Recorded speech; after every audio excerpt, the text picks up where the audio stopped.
मेरे बड़े mummy papa accident में मर गए थे तो उनकी बेटी अंजलि हमारे साथ रहने लगी। जब से वह आई थी तभी मेरी भाभी और बहनें कोई काम ना करती और मजे से सोती रहती और अंजलि छत पर बने चूल्हे पर 20-20 लोगों के लिए रोटियां बनाती तो उसकी हालत खराब हो जाती। फिर मैं भाभी से कहता उसके साथ हाथ बटा दिया करें तो वह कहती अंजलि हमें कोई भी काम नहीं करने देती। इतना सुनकर अंजलि की आंखों में आंसू आ गए और बोली मैं खुद इनको कोई काम नहीं करने देती हूँ। एक दिन उसकी तबीयत खराब थी तो मैंने सोचा अंजलि का हाथ मैं बटा देता हूँ। तो मैं जैसे ही छत पर गया तो सामने का दृश्य देखकर मेरे तो होश ही उड़ गए, क्योंकि हमारे बड़े मम्मी पापा गांव में रहते थे। माँ से मिलने शहर में बस से आ रहे थे कि उनकी बस पलट गई और बस के सभी यात्री अपनी जान से हाथ धो बैठे थे। मेरे बड़े मम्मी पापा भी हादसे का शिकार हो गए थे। बड़े मम्मी पापा की बस एक ही बेटी थी अंजलि।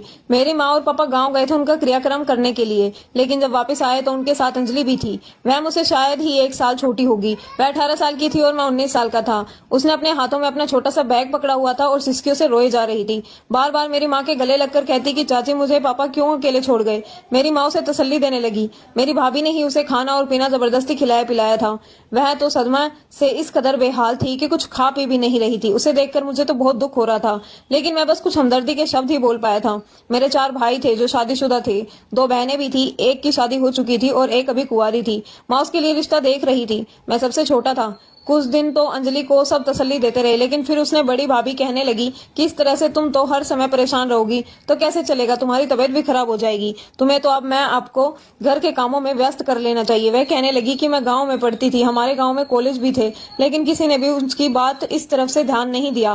भाभी कहने लगी कि पढ़कर तुम्हें क्या करना है, घर के काम काज ही तो करने हैं। मेरी माँ कहने लगी कि मेरी दोनों बेटियां 10वीं तक ही पढ़ी है, एक की तो मैंने शादी कर दी, अब दूसरी का भी रिश्ता देख रही हूँ। हमारे यहाँ ज्यादा पढ़ाई को अहमियत नहीं दी जाती, लड़की को तो बस घर के काम काज के ही आने चाहिए। अंजलि चुप हो गई थी, लेकिन उसे देखकर मुझे यह महसूस हुआ जैसे उसे पढ़ाई करने का बहुत शौक था। हाल फिलहाल मैंने अपनी माँ से कहा कि आप इसे पढ़ने दें। अगर बड़े पापा जिंदा होते तो जरूर उसे शिक्षा दिलवाते। मेरी माँ मुझे डांटने लगी कि तुझे इससे ज्यादा हमदर्दी करने की जरूरत नहीं है। अरे लड़कियों को पढ़कर कौन सी नौकरी करनी होती है, 10 पढ़े या 12 घर के काम ही तो करने होते हैं। तुम्हें अभी इन बातों को कौन नहीं पता। मैं अपनी माँ की बात पर चुपचाप हो गया। धीरे धीरे घर के सारे काम अंजलि और मेरी भाभी उस पर रोब जमाने लगी। कहती अंजलि आटा अच्छे से गूंदना, दूसरी वाली कहती ऐसा करो रोटी के साथ चावल भी बना लेना, और बाकी 2 भाभियां भी कुछ ना कुछ जरूर कर इसे काम बताती। मेरी बहन कहने लगी शाम की चाय की जिम्मेदारियां भी अंजलि के ऊपर डाल दीजिए, वह अच्छी चाय बनाती है। सर्दियां शुरू हो चुकी थी और हमारा चूल्हा छत पर बनाया गया था और दोनों टाइम की रोटी की जिम्मेदारी भी अंजलि को दे दी गई थी। वह आटा गूंद कर छत पर चली जाती। 2 घंटे बाद जब वापस आती तो बेहाल हो जाती। नीचे आती तो खाना लगाना पड़ता था। सब लोग खाना खाते और अपने अपने कमरों में चले जाते। वह सबके जूठे बर्तन उठाती और किचन में रखकर बर्तन धोने लगती। अभी बर्तन धोकर फ्री होती थी कि पापा उससे कह रहे थे कि अंजलि बेटा जरा चाय बना दे। वह चाय का कप पापा को देती। रात के 12 बज जाते थे। सबके बिस्तर चारपाई आंगन में बिछाते बिछाते फिर जाकर उसके सोने की बारी आती थी, और सुबह जब मैं कॉलेज जाने के लिए उठता तो वह मुझे नाश्ता बनाकर देती थी। बाकी सब सो रहे होते थे। एक दिन मुझसे कहने लगी अपनी पुरानी किताबें मुझे दे देना। मैंने कहा तुम क्या करोगी? तब वह कहने लगी कि मैं पढ़ूंगी। मैंने कहा कि तुम्हारे पास टाइम होता है पढ़ने का? तब वह कहने लगी टाइम मैं निकाल लूंगी, बस तुम अपनी पुरानी किताबें मुझे दे दो। मैंने उसे अपनी पुरानी किताबें दे दी, लेकिन मेरी भाभी 1 मिनट भी उसे टिकने नहीं देती थी। यहाँ तक कि अपने बच्चों के फीडर तक अंजलि से कहती थी कि तुम बनाकर ला दो। मुझे हैरत यह होती थी कि माँ भी उन्हें नहीं रोकती थी। एक बार मेरी बहन को देखने के लिए कुछ लोग आए हुए थे, लेकिन जब उन्होंने अंजलि को देखा तो मेरी बहन की बजाय अंजलि का रिश्ता मांगने लगे। यह देखकर मेरी माँ को बहुत बुरा लगा था और मेरी बहन बिल्कुल ही गुस्से से माथे पर बल डाले अंजलि को बुरा भला कहने लगी। माँ से कहने लगी कि यह जानबूझकर उन लोगों के सामने आई थी ताकि अपने हुस्न के जलवे दिखा सके। माँ जब तक यह इस घर में है मुझे नहीं लगता कि मेरा रिश्ता होगा। मैं वहीं बैठा था, अपने नोट्स तैयार कर रहा था। मैंने कहा खुदा से डरो, क्यों इस बेचारी लड़की पर इल्जाम लगा रही हो? मेरे सामने तुमने खुद ही इससे कहा था कि चाय लेकर अंदर आ जाना, और अब अगर वह अंजलि को पसंद करके चले गए तो तुम इस पर इल्जाम लगा रही हो। मेरा यह कहना था कि दीदी मुझ पर ही गुस्सा करने लगी।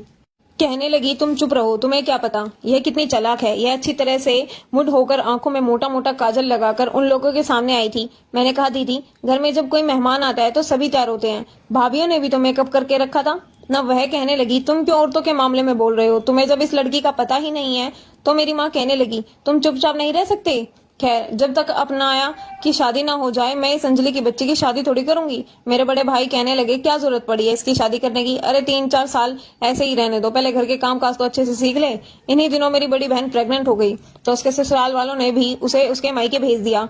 मेरी बहन तो बिस्तर से नीचे पैर भी नहीं रखती थी, पानी तक अंजलि से अपने बेड पर ही मंगवाती, कहती थी कि डॉक्टर ने कहा है कि आराम करो और मैं यहाँ आराम करने के लिए आई हूँ। पूरा दिन अंजलि घन चक्कर बनी रहती थी, कभी कोई काम, कभी कोई किसी काम के लिए आवाज लगाता तो कभी कोई किसी काम के लिए। कभी माँ कहती मेरे पैरों की मालिश कर दो तो कभी बड़ी बहन कहती कि मेरा सिर दबा दो, बहुत दर्द हो रहा है। कभी भाई भाभियां कहती अंजलि की बच्ची तुम्हारे भाई आने वाले हैं, अब तक तुमने रोटियां नहीं बनाई, बड़ी काहिल हो तुम। हर वक्त सब अंजलि को बातें सुनाते रहते और काम भी करवाते रहते। एक बार मैं सो रहा था कि रात में मुझे सिसकियों की आवाज आने लगी। मैंने उठकर बैठ गया। मैंने देखा तो अंजलि की चारपाई खाली थी। मैं जब सिसकियों की आवाज का पता करते हुए रूम तक पहुंचा तो देखा वहां किताब अपने सामने रखे मोमबत्ती जलाए रो रही थी।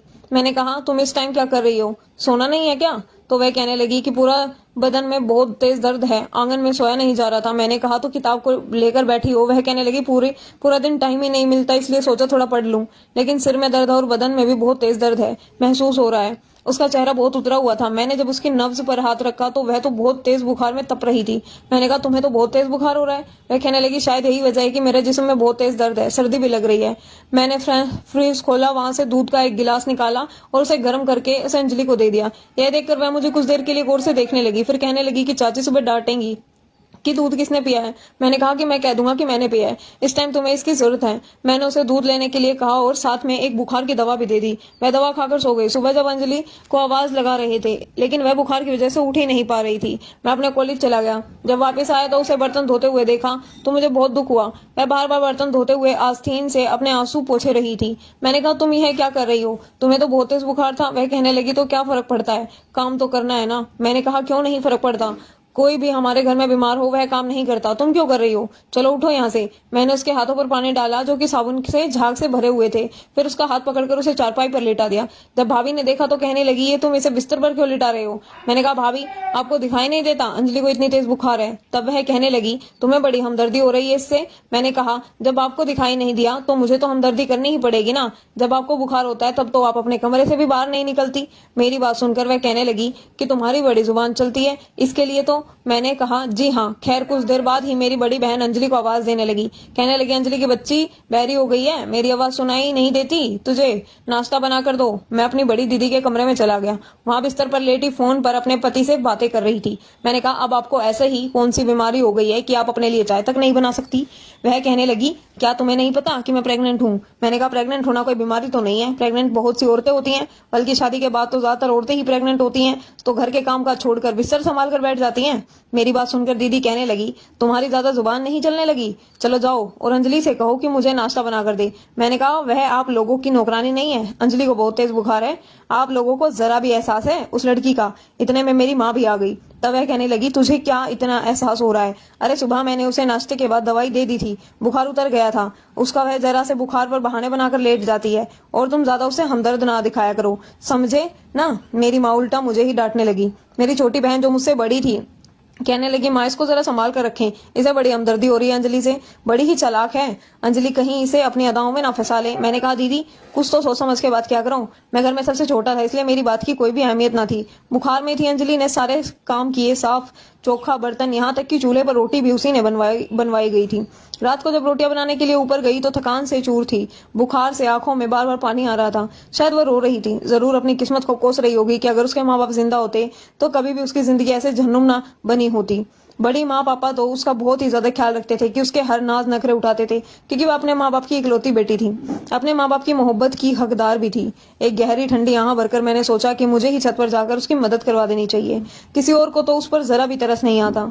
जैसे ही मैं ऊपर गया तो सामने का मंजर देखकर मेरे होश उड़कर रह गए थे, क्योंकि वह चूल्हे के पास बेहोश पड़ी थी। यह देखकर मैं भागता हुआ उसके पास पहुंचा था। देखा तो तवे पर रोटी जल चुकी थी।